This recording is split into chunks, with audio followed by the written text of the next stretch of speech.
तो दोस्तों आज हम ग्रामीण विकास के बारे में पढ़ेंगे कि ग्रामीण विकास क्या होता है। इकोनॉमिक्स का आपका चैप्टर है, जिसे इंग्लिश में रूरल डेवलपमेंट भी कहते हैं। देखिए, इस चैप्टर में हमें जो ग्रामीण विकास है उसका अर्थ समझना है एवं उसके सामने जो चुनौतियां हैं, 4 चुनौतियां हैं, जिनमें से जो 2 चुनौतियां हैं वो तो पहले से थी किसानों के सामने, लेकिन अब 2 चुनौतियां और उभर गई हैं।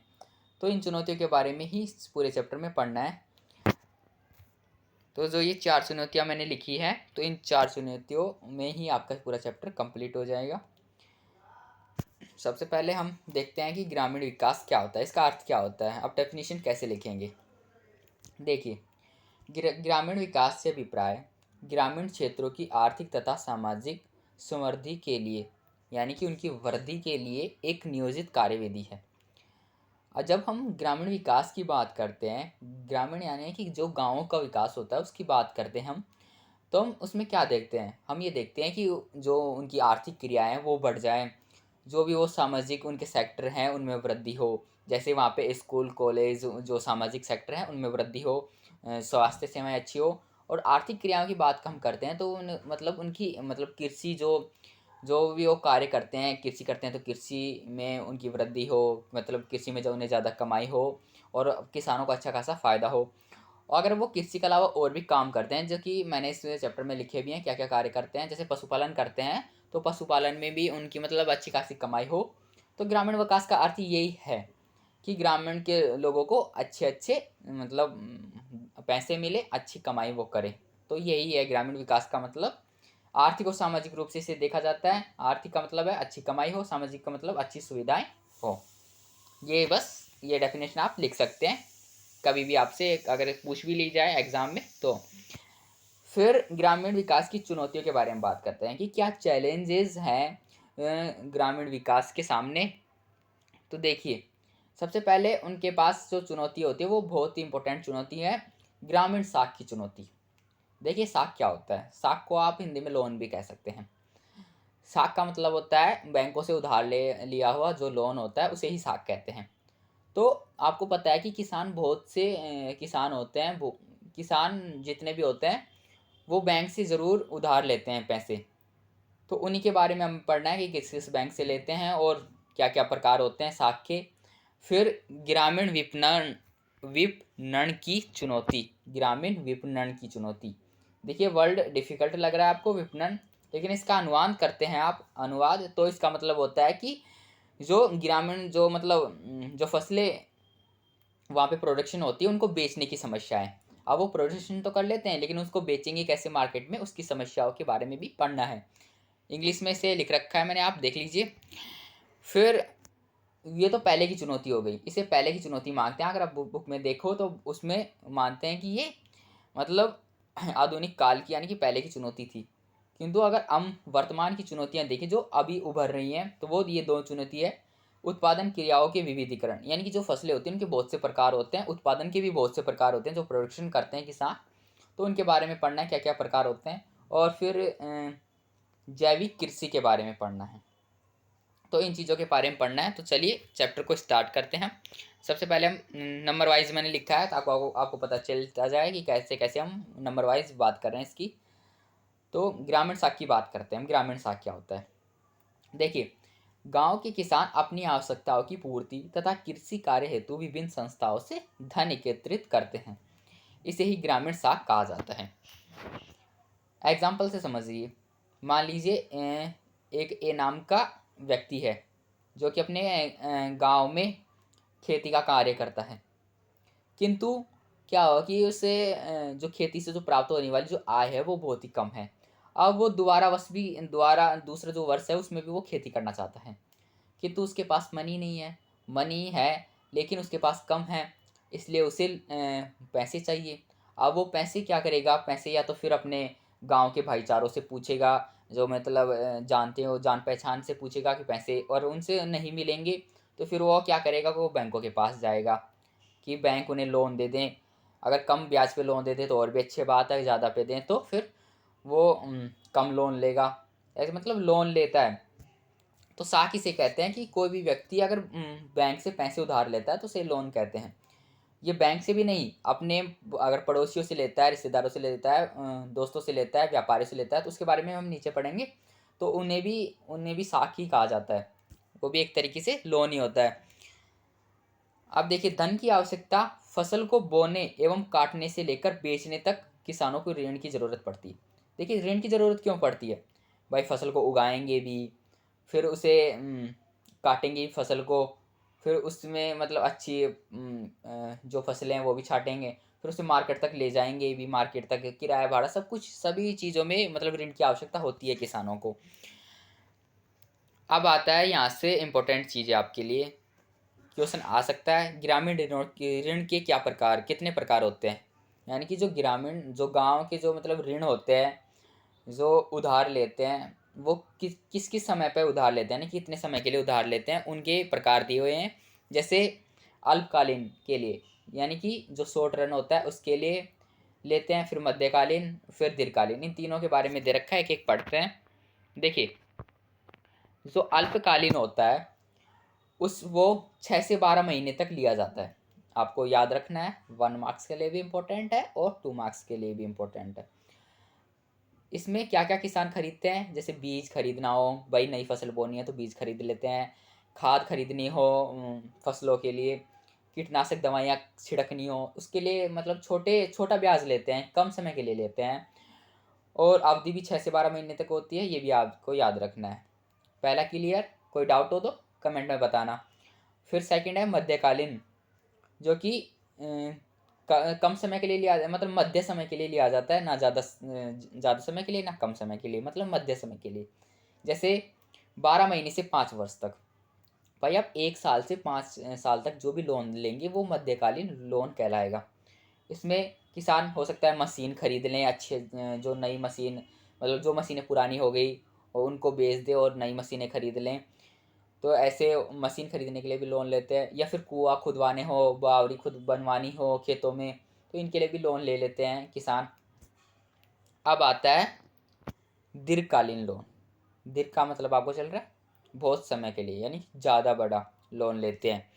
इसमें लोन की जो रकम होती है वो भी मोटी होती है, और इसमें 5 से 20 साल, ये ध्यान रखना 20 लिखा हुआ है, 5 से 20 साल तक, 5 से 20 साल तक आप जो लोन लेते हैं उसे मध्यकालीन दीर्घकालीन लोन कहते हैं, यानी कि लॉन्ग टाइम के लिए आपने जो लोन लिया है।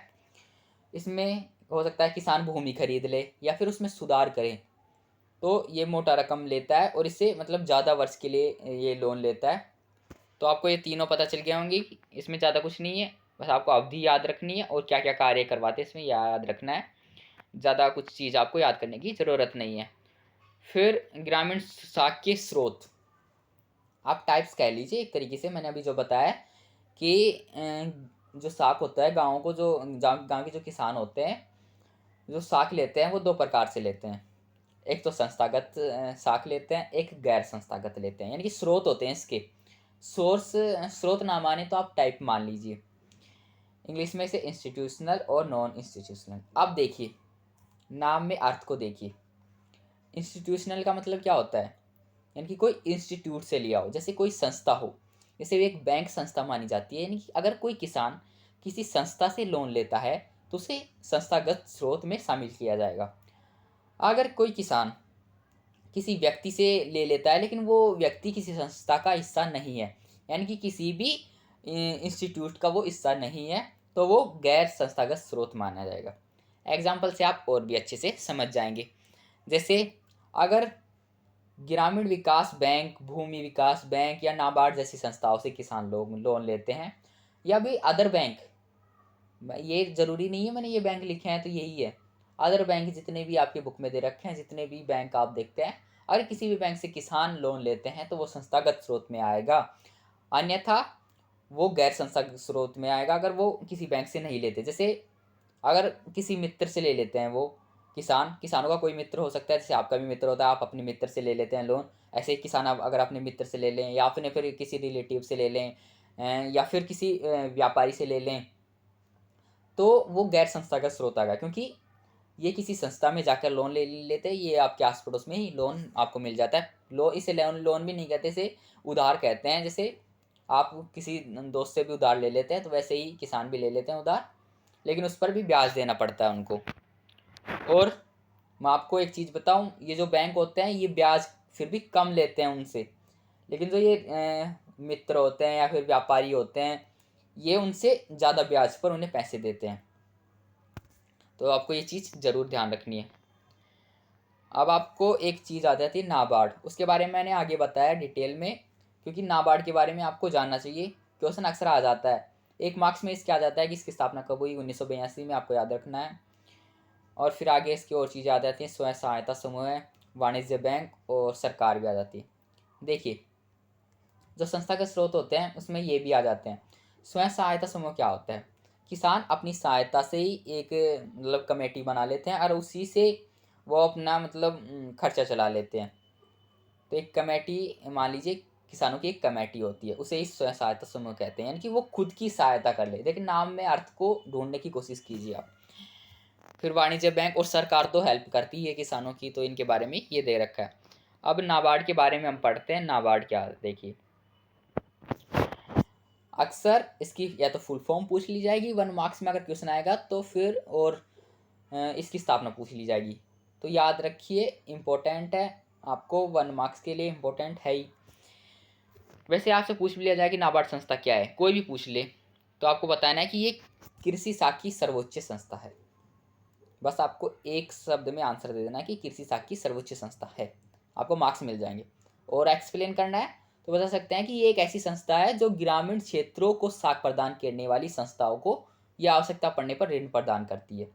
अब देखिए एग्जाम्पल से, जैसे आपने पढ़ा है कि केंद्र में आरबीआई होती है। जो आरबीआई होती है वो क्या कार्य करती है भाई, नोट छापने का वो काम करती है। उसके अलावा क्या करती है कि जो उसके जो कॉमर्शियल बैंक होते हैं वो उनको ज़रूरत पड़ने पर लोन देती है। अब ऐसे ही क्या होता है कि ऐसे ही एक नाबार्ड संस्था बनाई गई है जो कि केवल किसानों के लिए बनाई गई है, जो कि ग्रामीण विकास के लिए बनाई गई है। ये क्या करती है कि इसके नीचे वाली जो संस्थाएं होती है ये उनको आवश्यकता पड़ने पर लोन दे देती है, जैसे आरबीआई देती है। वही सिस्टम है, आपको समझने के लिए आरबीआई का एग्जाम्पल लेना पड़ेगा। क्या होता है कि जो किसान होते हैं वो छोटी छोटी संस्थाओं में जाते हैं, वो सीधे नाबार्ड में नहीं जाते। तो आपको ये चीज़ ध्यान रखनी है। कभी आप ये लिख दें कि नाबार्ड भी किसानों को लोन देने वाली संस्था है, नहीं, ये कृषि साख की सर्वोच्च संस्था है, किंतु ये किसानों को लोन नहीं देती, ये उन संस्थाओं को आवश्यकता पड़ने पर लोन दे देती है जो कि किसानों की मदद करते हैं। तो आपको ये चीज़ ध्यान रखनी है, बाकी आप पढ़ लीजिए, मैंने लिखा है, एग्जाम्पल भी लिखा है। जैसे आरबीआई, जैसे केंद्र में आरबीआई होती है सेम वैसे ही होती है संस्था, लेकिन ये किसानों की होती है, ये याद रखना। ये ग्रामीण विकास की होती है, ये मान लीजिए। अब सेकंड चीज़ के बारे में हम पढ़ना है, कृषि विपणन। विपणन का मतलब मैंने बताया कि बेचने की समस्याएं। फसल की कटाई के बाद किसानों को उसके संग्रहण, प्रसंस्करण, संग्रहण का मतलब होता है इकट्ठा करना, प्रसंस्करण मतलब होता है उसमें छांट कर मतलब प्रोसेस करना, उसकी प्रोसेसिंग करना पूरी। उसके बाद वर्गीकरण होता है, यानी कि उसकी ग्रेडिंग करना, उसे अलग अलग बांटना, तो ये सब होता है। फिर आगे इसके बाद उसे अंतत बाजार में बेचने से पहले पैकिंग यानी कि पैकेजिंग की जाती है। फिर उसका भंडारण होता है। देखिए भंडारण क्या होता है, भंडारण का मतलब होता है इकट्ठा करना, यानी कि उसको इकट्ठा कर लेते हैं किसान और फिर इकट्ठा करके फिर उसे बाजार में बेचते हैं। और पैकिंग तो आपको पता ही है पैकिंग क्या होती है। अगर कोई भी फिर भी इसमें समस्या हो बता दीजिए कमेंट में। आगे देखिए, कृषि विपणन का अर्थ है कि फसल की पूरी प्रक्रिया हो जाने के बाद उसे बाजार में बेचना। देखिए कृषि विपणन इसे कहते हैं, आपने जो फसल बोई है फिर उसे आप काटेंगे, फिर काटने के बाद आप उसमें अलग अलग चीज़ें छाटेंगे, फिर छाटने के बाद फिर आप उसे पैकिंग करेंगे, फिर बाजार में आप बेचेंगे, तो इसे कृषि विपणन कह लेते हैं। विपणन का मतलब होता है मार्केट में बेचना, सिंपल भाषा में अगर आप समझे तो। एग्जाम्पल के लिए, जैसे फसल की कटाई के बाद उसको इकट्ठा करना, उत्पाद का प्रसंस्करण करना, जैसे भूसे को दानों से अलग कर दिया जाता है उसे ही प्रसंस्करण कहते हैं। इसके एग्जाम्पल दे रखे हैं ये, मतलब उदाहरण, कोटि क्वालिटी के अनुसार उत्पाद का वर्गीकरण और पैकेजिंग करना, भंडारण करना और फिर बेचना उसे, तो ये सब होता है। अब बस मोटी मोटी चीज़ें याद रखिए कि कृषि विपणन का अर्थ होता है कि किसानों द्वारा उगाई गई फसल को मार्केट में कैसे बेची जाए। तो एक समस्या होती है ये भी, तो इसे समस्याओं में शामिल किया गया है। थर्ड चीज़ हम पढ़ते हैं, इसमें एक इम्पोर्टेंट चीज़ आ जाती है, सुरक्षित भंडार तथा सार्वजनिक वितरण प्रणाली। देखिए इंपॉर्टेंट चीज़ पे मैंने इम्पोर्टेंट टिक कर रखा है। देखिए कि इसमें आ जाती है सुरक्षित भंडार, यानी कि जिसे आप बफर स्टॉक भी कहते हैं इंग्लिश में आप जल्दी समझते हैं। सुरक्षित भंडार आप नहीं समझेंगे, बफर स्टॉक समझ जाएंगे। फिर सार्वजनिक वितरण प्रणाली, ये भी आप नहीं समझेंगे। इंग्लिश में से कहूँ PDS, full form public distribution system. तो सार्वजनिक वितरण प्रणाली क्या होता है, देखिए सबसे पहले इसे समझ लीजिए। आपने राशन कार्ड देखा है, ज़रूर देखा होगा, अक्सर होता है लोगों के पास राशन कार्ड, यानी कि देश के सभी निवासियों जो कि गरीबी रेखा से नीचे होते हैं उनके पास तो होता ही है राशन कार्ड। तो देखिए राशन कार्ड का क्या अर्थ है, राशन कार्ड का अर्थ है कि जिसके पास ये कार्ड होता है उसको राशन दिया जाता है। अब सरकार ने एक तय कर दिया कि जिसके पास कार्ड होगा, वो राशन कार्ड होगा, उसी को राशन दिया जाएगा। तो ये राशन किसके तहत दिया जाता है, वो सार्वजनिक वितरण प्रणाली के तहत दिया जाता है। जो भी राशन मिलता है, 5 किलो गेहूँ मिलते हैं, चीनी मिलती है, जो भी राशन मिलता है, मुझे नहीं पता क्या मिलता है, तो उसे ही PDS सिस्टम कहते हैं। आगे मैं आपको और समझा दूंगा। और बफर स्टॉक क्या होता है, देखिए क्या होता है कि जो मार्केट में जो भी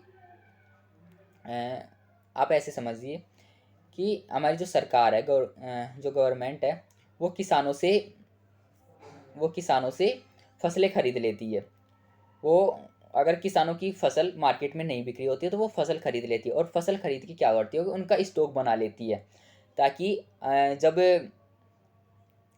मार्केट में जो खाद्य फसलें मतलब खाद्य सामान है वो उसकी कमी आ जाए, या फिर कोई आपातकालीन स्थिति हो जाए, तो उसमें वो अपने स्टॉक को मतलब मार्केट में ला सके और मतलब सारी जनता को खिला सके। और जो पब्लिक डिस्ट्रीब्यूशन सिस्टम होता है वो भी बफर स्टॉक में जो सामान होता है उसी को जनता में बांटा जाता है। आगे समझिए आप, और भी अच्छे से समझेंगे। जैसे न्यूनतम समर्थन मूल्य, जो कि MSP जैसे कहा जाता है, इसके द्वारा किसानों से खरीदे गए माल यानी कि उत्पाद को सरकार द्वारा सुरक्षित भंडार, जिसे हम बफर स्टॉक कहते हैं, उसके रूप में रखा जाता है।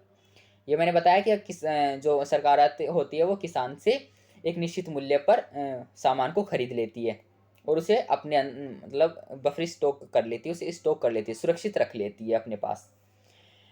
इस भंडार का प्रयोग मुख्यतः सार्वजनिक वितरण प्रणाली यानी कि पब्लिक डिस्ट्रीब्यूशन सिस्टम के रूप में किया जाता है। ये मैंने आपको बताया, वही चीज़ इसमें लिख के बता रखी है, ये पढ़ लेना आप। एवं आपातकालीन स्थिति के दौरान, जैसे अत्यधिक वर्षा हो जाए, जैसे फसल नष्ट हो जाए, और अगर अत्यधिक सूखा बढ़ जाए, जब किसानों की पैदावार ही ना हो, तो ऐसे में क्या करती है कि पब्लिक अपना जो सरकार होती है वो अपने स्टॉक को निकालती है, ताकि वो जो भी अगर फसल पैदा नहीं हुई हो तो वो जनता को उसे खिला सके। कभी कभी आपने देखा है कि कोरोना काल में भी जो सरकार होती है वो फ्री अनाज बांट रही थी, तो वो किससे बांट रही थी, वो बफर स्टॉक से बांट रही थी, क्योंकि पहले से सरकार ने अपने पास गोदाम रखे थे भर के अनाज के। और अभी भी सरकार के पास इतना गोदाम है कि वो अगर 2 साल तक बिल्कुल भी फसल पैदा ना हो, ये माना जाता है 2 साल तक, ज़्यादा भी हो सकता है कम भी हो सकता है, मुझे नहीं पता, एवरेज माना जाता है 2 साल तक। अगर 2 साल तक कोई भी फसल पैदा ना हो तो भी सरकार खिला सकती है पूरे देश को।